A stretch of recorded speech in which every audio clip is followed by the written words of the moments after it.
There is a moment in every life, quiet, unassuming, when the world seems to stop, when silence wraps around your soul like a veil and something ancient whispers from within.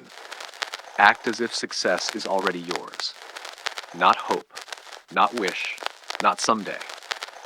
Now, because the world does not give you what you desire.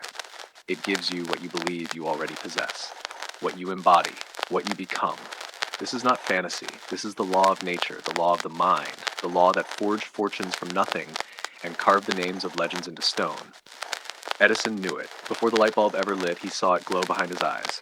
Carnegie knew it. Before the steel, before the empire, he walked like he already ruled. Oprah, Jobs, Disney, Hill. Every great name you know began in obscurity, but they didn't act like it. They acted like destiny had already been signed, and because of that, the world adjusted. You're not waiting on success. You're not on success. Success is waiting on you to claim it, and claiming begins within. You do not become a millionaire by chasing money. You become a millionaire by becoming the type of person who creates wealth. Everything begins in the mind. Every skyscraper once lived in the imagination of an architect. Every breakthrough was born in belief. If you do not own your thoughts, they will own you. And most people, they are prisoners in a mind built by fear. Fear of failing, fear of judgment, fear of not being enough. And so they wait. Wait for a sign, for permission, for proof. But you must act before evidence arrives. You must believe before the world sees it, because thought is the seed and belief is the sun that makes it grow. Whatever the mind can conceive and believe, it can achieve. That's not poetry. That's physics. You want to change your life? Start by changing what you expect when you wake up in the morning. Start by walking like the person you're becoming, speaking like the leader Lee, acting like the success story has already been written, and you're just living the next chapter. Vision is not daydreaming. Vision is discipline. It is the clearest form of internal authority, a blueprint so powerful it rewrites reality itself. The people who shape history do not merely react to the world, they project onto it. They hold a picture in their minds so vibrant, so alive, that the universe eventually surrenders to its gravity. Ford didn't ask if people wanted a faster horse. He saw an engine, a revolution, and he moved toward it before anyone else could even imagine it. Walt Disney stared at a swamp in Florida and saw a kingdom. He saw laughter, families, castles. Everyone else saw mud. But vision doesn't need agreement. Vision needs conviction. So, what do you see when you close your eyes? Are you building castles in the clouds, or are you sketching the structure of your legacy? Vision must be detailed, specific, vivid. You must know what color the walls are, what time you wake up, what the air smells like in your future life. Why? Because your brain cannot pursue what it cannot picture, and your soul cannot arrive at a destiny you have not defined. The clearer the vision, the stronger the magnet. So hold it, shape it, feed it, and act as if it's already forming in the unseen. Purpose. Now that your vision is clear, why do you want it? Because without purpose, even the greatest ambition becomes an empty chase. Purpose is fuel. It is the fire behind every action, the reason behind every sacrifice. It makes struggle sacred and failure part of the plan. When you have a purpose, you do not need motivation. You embody momentum. You move not because it's easy, but because it's essential. Lincoln didn't rise because he wanted fame. He rose because he couldn't not fight for something greater than himself. Every storm he endured had a reason behind it. And so he survived. He transformed. What is your reason? Make it personal. Make it primal.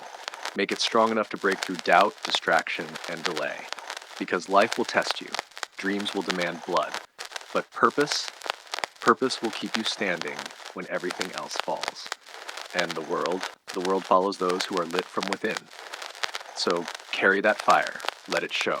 You cannot lead a destiny if you cannot lead your day. Control is not of micromanaging. It is about commanding your focus, your energy, and your time with ruthless intent. You were not born to drift. You were not built for chaos. Your mind was designed to aim, your spirit to conquer. So, and yet, most people, they hand their control to the world. They wake up and scroll. They wait to be told who to be. But you are different. You decide. You decide what gets your attention. You decide what enters your mind. You decide the standard for your life, not your past, not your parents, not the algorithm. Discipline is not a punishment. It is the path to freedom. Because when you control your habits, you control your outcomes. When you control your attitude, you control your altitude. And when you control your choices, you control your future. So, take the wheel, chart your course, set your standards, and never ever outsource your power. Because the throne was never vacant, you just forgot you were already sitting on it. Power comes not from doing more, but from doing what matters most, with unwavering clarity. A scattered mind wastes potential. A focused mind channels it like a laser, so you must cut through the noise, silence the thousand voices of distraction, and ask the one question that matters. What do I truly want? Not what others want for me, not what sounds impressive, not what feels safe. What do I, in the quiet of my spirit, want to create, to become, to give? Because clarity is not something you find, it is something you decide. And once you decide, the world will rise or fall in proportion to the precision of your aim. Do not fear focus. Fear being 10% invested in 10 different things. Success is not about doing everything. It's about doing the one thing that changes everything, and doing it with total presence. So clear the fog, burn the excuses, declare your aim, then walk toward it like it's already yours. Faith is not passive. It is not the soft hope whispered in the dark. Jack, it is the fire that roars when the world says no, and you stand anyway. Faith is the bridge between vision and reality. It's the invisible current that carries belief through storms, doubt, and delay. It's the force that moves when nothing else does. When the world offers no proof, faith becomes the proof. It does not require conditions to be perfect. It demands that you remain unshaken when conditions collapse. Faith is what turns action into alchemy. It is the certainty that when you leap, the net will either appear or you will grow wings. Every great achievement in history began with someone who refused to see only what was. They believed in what could be, stood before injustice and saw justice. Mandela looked through prison bars and saw freedom. Faith is not denial. It is defiance against impossibility. So when doubt creeps in, stand firm. When nothing around you supports your dream, become your own evidence. Because faith is not about seeing with your eyes, it's about seeing with your soul.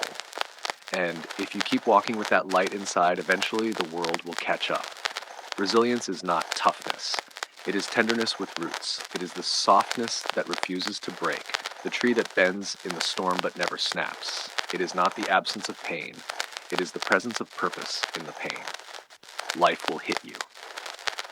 That is guaranteed. The question is not whether you will fall, but whether you will rise. Resilience says fall 7 times, rise 8. The champions you admire, the legends you quote, they are not the ones who never lost. They are the ones who never quit. They cried, they bled, they doubted, but they returned. Because resilience is not about being unbreakable. It is about being unstoppable. It is the decision to keep showing up, even when the applause stops, when the doors close, when the light dims. It is the discipline to keep walking when your legs tremble, to keep creating when no one notices, to keep fighting when you're down. This is where greatness lives, in the quiet hours, in the invisible work, in the sacred persistence of showing up again. So don't fear failure, fear quitting, fear becoming numb, fear forgetting your fire. Because as long as you rise, even shaking, even scarred, you have not lost. You are simply preparing to win at a higher level. Motivation fades, inspiration comes and goes, but discipline stays. Discipline is doing what must be done, even when you don't want to do it. It is not a mood, it is a muscle, built through repetition, sharpened through struggle. The greats do not rely on feeling ready, they rely on ritual, on structure, on self-respect. They wake up when it's hard, they train when it hurts, they push when the world says stop, because they know your habits shape your destiny more than your hopes ever will. Discipline is not about punishment, it is about protection, protecting the future you are building. From the comfort that will destroy it, that will destroy it. Every time you show up when it's inconvenient, you build a version of yourself that is undefeatable. Discipline is your contract with excellence, and excellence does not negotiate. So when the choice is between what's easy and what's right, choose discipline. Because every act of discipline is a vote for the person you are becoming. And the more votes you cast, the more unstoppable you become. Growth. Growth is uncomfortable. Growth is inconvenient. Growth will ask more of you than you think you can give. But growth is also beautiful. It is the rising sun after a long night. It is the crack in the shell where the light gets in. Growth begins the moment comfort ends. It is the sacred tension between who you are and who you are meant to be. Most people stay small not because they lack talent, but because they fear discomfort. But if you want the life you have, you must be willing to do what few will. Learn when it's hard, stretch when it hurts. Keep evolving. You are not a finished product. You are a masterpiece in motion. Every mistake, a lesson. Every challenge, a teacher. Every failure, a doorway. Don't resent the process, become obsessed with it. Because the goal is not perfection. The goal is progress. And every day you grow, even by 1 inch, you are closer to the life that once only existed in your dreams. Leadership is not a title. It is a torch. It is not reserved for the chosen. It is claimed by the willing. A leader is someone who sees farther and walks first. Someone who carries weight without complaint. Who speaks last but listens first. A leader does not wait for permission. They step forward when others step back. They turn chaos into clarity, doubt into direction, fear into fuel. Leadership means taking responsibility when it's uncomfortable and giving credit when it's not yours to take. It means standing tall in storms, not for applause, but because others need shelter. True leaders do not chase power, they empower. They do not demand loyalty, they earn it. Because real leadership is not about being in charge, it's about taking care of those in your charge. So rise, not to be seen, but to serve. Lead not with pride, but with purpose. Because in the end, the world does not remember those who shouted the loudest, but those who lit the way.